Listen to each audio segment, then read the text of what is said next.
मेरा पानी मेरी विरासत स्कीम के तहत धान की सीधी बिजाई पर सरकार किसानों को दे रही प्रोत्साहन राशि। कुरुक्षेत्र में पिछले वर्ष 8,000 एकड़ में सीधी बिजाई से लगाई गई धान इस बार 1,14,000 में होगी सीधी बिजाई। सरकार द्वारा पानी बचाने के लिए लगातार प्रयास किए जा रहे हैं। इसी के चलते सरकार द्वारा मेरा पानी मेरी विरासत जैसी योजनाएं भी शुरू की गई हैं, जिससे किसानों को भी फायदा हो रहा है। कृषि अधिकारी करमचंद ने किसानों से जीरी की फसल को लेकर जानकारी साझा करते हुए कहा कि 2 तरीके से जीरी की फसल लगा सकते हैं, या तो सीधी बिजाई से या फिर रोपाई से। उन्होंने कहा जो किसान जीरी की सीधी बिजाई करना चाहता है वह जल्द कर लें। अगर सीधी बिजाई करनी है या तो सूखे खेत में करें या फिर तरबतर में करें। उन्होंने बताया इस बार 1,14,000 एकड़ में किसानों द्वारा सीधी बिजाई की विधि से धान की फसल लगाई गई है। किसी किसान को अगर जानकारी लेनी है तो गांव-गांव जाकर कृषि विभाग द्वारा सेमिनार लगाए जा रहे हैं। किसान वहां जाकर जानकारी जुटा सकते हैं। उन्होंने कहा जो किसान सीधी बिजाई कर रहे हैं उनको इस बार सरकार द्वारा 4500 रुपये की प्रोत्साहन राशि दी जाएगी। वहीं जानकारी देते हुए उन्होंने कहा कि पिछले वर्ष 8,000 एकड़ में सीधी बिजाई की गई थी, जिसकी प्रोत्साहन राशि किसानों के खाते में डाल दी गई है।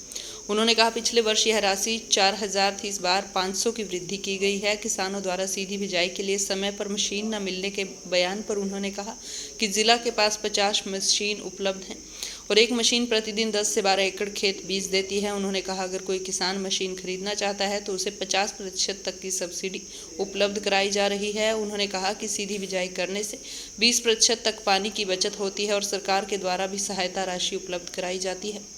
उन्होंने कहा सरकार के द्वारा मेरा पानी मेरी विरासत स्कीम शुरू की गई है, जिसमें पानी की अधिक से अधिक बचत करने का लक्ष्य रखा गया है।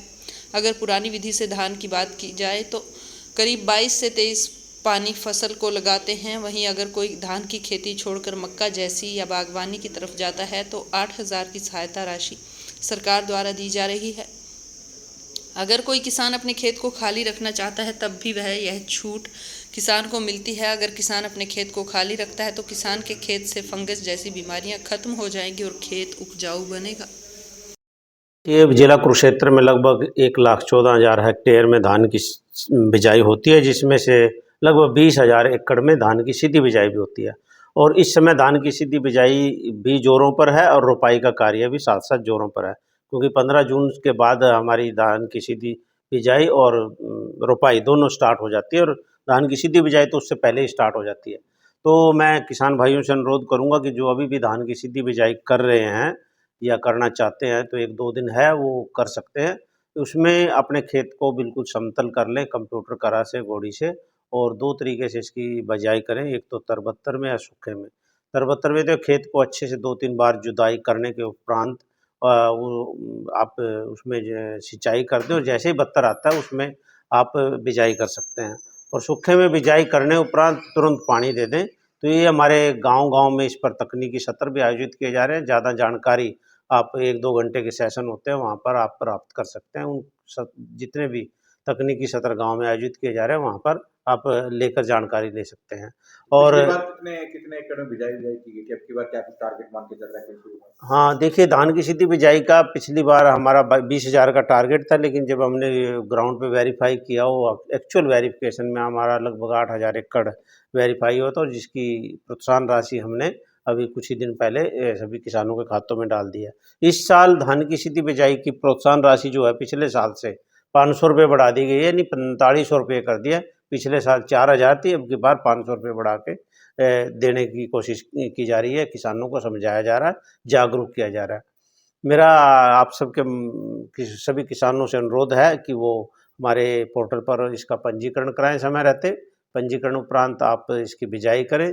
सत्यापन उपरांत 4500 रुपया प्रति एकड़ आपके खातों में डाल दी जाएगी। यदि किसान भाई एक बार-बार कृषि विभाग पे आरोप लगाते हैं कि धान की सीधी बिजाई के लिए मशीन नहीं मिल पाती, जबकि कृषि विभाग क्या कर रहा है? देखिए 50 मशीनें हमारे पास उपलब्ध हैं जिला कुरुक्षेत्र में इस समय धान की सीधी बिजाई के लिए, और एक मशीन लगभग 10 से 12 एकड़ प्रतिदिन बीज से देती है आराम से। वो किराए पे चल रही है। बहुत से किसान हैं स्पेशली यही काम कर रहे हैं। 2 मशीनें हमारे पास भी उपलब्ध हैं, यदि किसी को चाहिए तो ट्रैक्टर लेके हमारे से भी ले सकते, वो भी फील्ड में इस समय चली हुई है। अभी हमने पोर्टल खोला हुआ है। धान की सीधी बिजाई यदि कोई किसान लेना चाहता है तो 50% अनुदान पर हम उसको उपलब्ध करवा रहे हैं। 40 से 50,000 रुपये जो भी आदि कीमत है वो ले लें, चाहे वो 11 टाइन की है, 13 टाइन की, अलग अलग रेट्स हैं। तो वो ले सकते हैं, पोर्टल पर आवेदन कर सकते हैं। कहीं किसी की कोई मनाही नहीं है, कोई लक्ष्य नहीं है, पहले आओ पहले पाओ, छूट पर है, सभी को देंगे। तो कहीं न कहीं भूमि का दोहन नहीं हो रहा है कि सरकार कह रही है कि धान और गेहूँ से दूर हटें, ट्रॉपिकल सेक्टर की तरफ बढ़ें, दूसरी खेती करें। हाँ, भूमि का देखिए दोहन है, पानी लेवल भी काफ़ी बिल्कुल, बढ़ गया है। इसके लिए भी सरकार साथ-साथ प्रयासरत है एक तरफ। एक तरफ तो रोपित धान से धान की सीधी बिजाई की तरफ डाइवर्ट कर रहे हैं, क्योंकि धान की सीधी बिजाई में 25% पानी बचता है और प्रोत्साहन राशि भी दे रहे हैं। और जो शुरुआती खर्चे हैं, 5 से 6 हज़ार रुपया कि धान की पनीरी बीजना, उसको उखाड़ना, फिर रोपित करना और पडलिंग करना, ये सारे खर्चे भी बचते हैं। तो कुल मिला के स्टार्टिंग में 10,000 रुपये प्रति एकड़ धान की सीधी बिजाई पे किसानों को बच रहा है, तो इधर पानी की बचत के लिए यहाँ हमारे हैं। दूसरा कि हमारे किसान वाटर गजलिंग क्रॉप जो धान है, ज़्यादा पानी लेती है, 22 से 23 सिंचाई कम से कम लगती है इसमें, तो उसको भी देखने के लिए कि हमारा ये पानी कैसे बचे, मेरा पानी मेरी विरासत स्कीम भी हमारी सरकार लेके आ रही है कि धान को छोड़कर अन्य जो भी फसलें हैं, बागवानी की या फिर दलहनी फसलें, मक्का, आपकी इस तरह की जो फसलें हैं, चारे की फसलें, वो लगा सकते हैं, बशर्ते कि उसमें पिछले साल धान हो, उस धान को हमने रिप्लेस करना है उस किलो नंबर में, तो उसके लिए भी 8,000 रुपया प्रति एकड़ सरकार द्वारा एक प्रोत्साहन राशि दी जा रही है। यदि किसान का खेत खाली भी रखना चाहता है वो किसी वजह से, तो भी ये छूट मिलती है। कहीं न कहीं भूमि दोहन लगातार हो रहा है, वाटर लेवल भी डाउन जा रहा है। हाँ, देखिए किसान छोड़ना नहीं चाहता अपने खेतों को, लगातार समझाया जा रहा है कि जो भी रेनी सीजन से पहले समर आती है तो उसमें आप सनबाथ ज़रूर कराएँ खेतों को, ताकि जितने भी फंगस है इत्यादि वो सब खत्म हो जाएँ और ज़मीन अच्छे से उसके पोर्स खुल जाएँ और जैसे बरसात आएगी पानी पीना शुरू करे। लेकिन कुछ पॉकेट्स है हमारी जो कि वेजिटेबल पॉकेट्स है, वहाँ पर किसान 3-3 फसलें लेने की कोशिश करता है, इसलिए भूमि का ज़्यादा से ज़्यादा दोहन हो रहा है। फिर भी किसानों को बताया जा रहा है, समझाया जा रहा है लगातार कि वो फसल विविधीकरण ज़रूर अपनाएँ। एक ही फसल न लें एक ही खेत में और बदल-बदल के लें, ताकि आपकी भूमि का स्वास्थ्य भी ठीक रहे, उसकी उपजाऊ शक्ति भी बनी रहे और पानी का जो रिचार्जिंग है, वो बारिश के समय वो भी समय पर होती रहे। धान का कटोरा कहा जाता है कुरुक्षेत्र को, क्या मानते हैं कहाँ ज़्यादा लगती है धान लाडवा से? देखिए हमारा ये जो पेवा, थानेश्वर और ये जो बेल्ट है इसमें ज़्यादा लगती है। लाडवा, शाबाद में वेजिटेबल का मिक्स एरिया है, वहाँ पर पूरा डाइवर्सिफ़ाइड एरिया बबैन, लाडवा आपका शाबाद में। तो वहाँ पर भी प्रोपोर्शनली लगती है, लेकिन 60% एरिया में लगती है, बाकी में दूसरी फसलें भी होती हैं।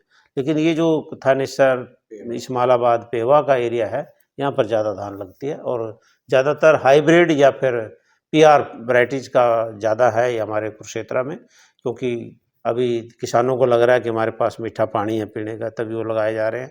बासमती हमारे यहाँ नामात्र ही है, बासमती बहुत कम लगती है। Thank you.